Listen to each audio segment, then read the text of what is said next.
여러분 안녕하십니까? 경북 동해안 지역은 오늘 적은 양의 비가 내렸고 내일은 많은 비가 오고 바람이 강하게 불겠습니다.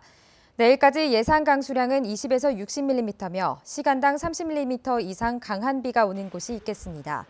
내일 아침 최저 기온은 21에서 25도, 낮 최고 기온은 29에서 31도로 예상됩니다. 동해상에는 오늘 밤 풍랑 예비특보가 내려져 1.5에서 4.5m의 높은 파도가 일겠습니다. 울릉 주민들의 최대 수건 사업인 울릉공항의 연내 착공이 사실상 무산됐습니다. 공항 완공 시점도 빨라야 2024년 이후가 될 것으로 예상됩니다. 왜 공항 건설이 자꾸 지연되고 있는지 이규설 기자가 취재했습니다. 공항이 들어설 예정인 울릉도 사동 앞바다입니다. 당초 계획은 이곳에 우뚝 솟아있는 가두봉을 깎아내 바다 매립용 암석으로 사용하는 것이었습니다. 하지만 암석 강도가 기준에 못 미쳐 사용할 수 없게 돼 육지에서 돌을 가져와야 하는 상황이 발생하면서 사업비가 갑자기 500억 원가량 늘어나게 됐습니다. 이에 기획재정부는 지난 1일 총사업비 심의위원회를 열고 울릉공항 사업비 적정성 검토 재조사를 주문했고 재조사는 최소 4개월 이상이 걸려 울릉공항 연내 착공이 어려워진 겁니다. 저희들은 울릉공항 건설이 주민수건 사업이므로 최대한 빠른 시간 내에 착공될 수 있도록 노력을 다하고 있습니다. 또 다른 걸림돌은 포항 울릉강 하늘 구간은 현재 국방부의 공군 비행 연습 구간이어서 국방부와 협의 없이는 민간 항공기가 마음대로 사용할 수 없다는 사실입니다. 포항 울릉간 직선 항로 합의가 안 되면 유류비 부담이 늘어나 항공사 입장에서는 큰 부담으로 작용할 수 있습니다. 이에 대해 국토교통부는 국방부와의 항로 사용 합의는 협의를 통해 원만하게 풀 수 있는 문제이고 다만 울릉공항 완공 시점이 당초 2023년에서 1, 2년가량 지연될 수 있지만 공항 건설은 예정대로 추진한다고 밝혔습니다. 현재 기재배 총사업비 협의 중에 있고 항로에 대해서 해군하고 공군하고 항로 결정을 위한 협의 중에 있습니다. 울릉공항 건설은 주민 불편 해소와 울릉관광 활성화는 물론 포항 울릉간 항로 개설을 통해 포항공항 활성화에도 큰 도움이 되는 만큼 지역 정치권도 울릉공항 조기 완공을 위해 함께 노력해야 한다는 지적입니다. MBC 뉴스 이규설입니다. 문재인 대통령과 푸틴 러시아 대통령 간의 정상회담을 통해 포항시가 오는 11월쯤 열릴 한국-러시아 지방협력 포럼 개최지로 확정됐습니다. 한러 지방협력 포럼에는 서울시 등 국내 17개 광역자치단체와 연해주 등 러시아 9개 자치단체가 참가해 경제, 문화, 관광 등 다양한 분야의 교류 협력을 하게 됩니다. 포항시는 북방 경제 협력의 거점 도시로 포항을 대내외에 알릴 수 있는 좋은 기회라며 행사 준비에 최선을 다하겠다고 밝혔습니다. 지방분권운동 대구 경북본부와 경북정책연구원은 오늘 동국대 100주년 기념관에서 지난 6.13 지방선거를 평가하는 세미나를 열었습니다. 이번 세미나는 6.13 지방선거에 따른 경북의 정치지형 변화와 경주시장 선거를 통해 본 여론조사의 문제점에 대한 주제 발표와 패널 토론 등으로 진행됐습니다. 포항환경운동연합은 성명을 내고 형산강 수온 오염을 일으킨 원인을 밝히고 포항시가 제대로 된 하천 복원에 나서야 한다고 주장했습니다.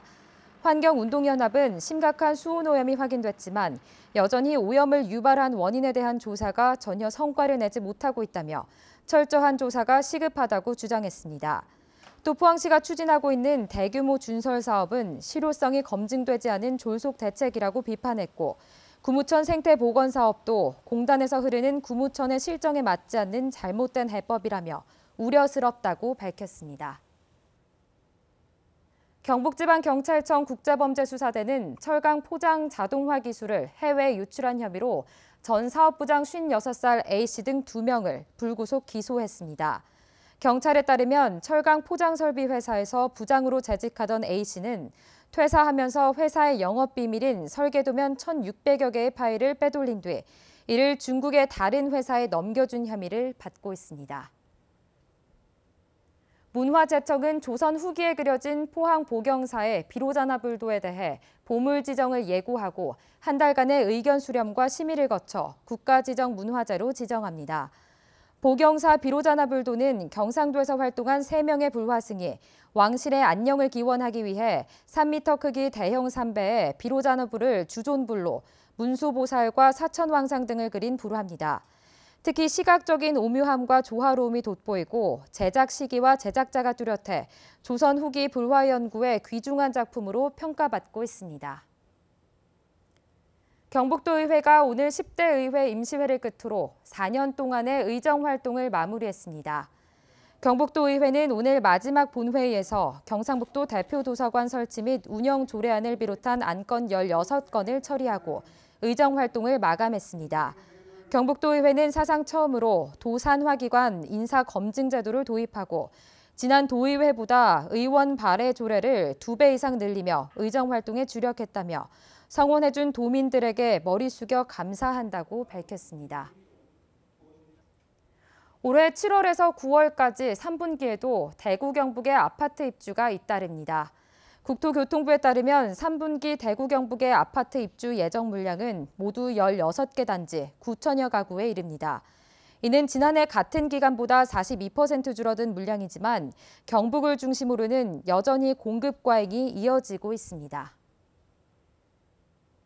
포스코는 임직원과 가족들이 포항시 남구 지곡동 한마당 체육관에서 이틀간 헌혈 봉사활동을 벌였다고 밝혔습니다. 포스코는 지난 2004년부터 해마다 2차례 헌혈 운동을 실시해 지금까지 모두 2만 1천여 명이 헌혈에 참여했고 이 가운데 7,800여 장의 헌혈 증서를 기부했다고 설명했습니다. 해양수산부 동해어업관리단은 선박 안전사고를 예방하고 어구 불법 투기를 막기 위해 오는 8월부터 어구 실명제 위반 행위를 집중 단속합니다. 어구 실명제 위반으로 적발되면 위반 횟수에 따라 최대 40일의 어업정지 처분을 받게 됩니다. 지난해 우리나라에서 발생한 해양사고 2,500여 건 가운데 어망이나 밧줄이 스크류에 감기면서 발생한 사고는 전체 사고의 12%인 300여 건에 이릅니다. 포항 테크노파크 경북 소프트웨어 융합진흥센터는 4차 산업혁명 시대에 대비하기 위해 소프트웨어 품질 역량 강화를 추진합니다. 이 사업은 과학기술정보통신부와 대구시 경상북도 등이 지원하며 지역에서 생산되는 제품의 품질 컨설팅과 테스팅, 인증 연계 서비스를 지원합니다. 또 소프트웨어 품질 행사 개최와 기술 교육, 테스트 전문가 양성 교육과 기업 맞춤형 기술 교육도 시행합니다. 동국대학교 경주 캠퍼스 미술학과에 재학 중인 김우식 조동현 씨가 제38회 대구 미술대전에서 최우수상을 수상했습니다. 시각 디자인을 전공하는 이들은 백두산 사계절 약초, 백조 약방 패키지 디자인을 출품해 수상했으며 백두산 청정 약초의 효능에 관한 디자인 모티브를 컬러감과 균형감 있는 조형으로 풀어낸 것이 높게 평가됐습니다. 이번 미술대전에서 동국대 경주 캠퍼스 미술학과는 특선 10명, 입선 20명 등 대거 수상했습니다. 이상으로 포항 MBC 뉴스를 마칩니다. 여러분 고맙습니다.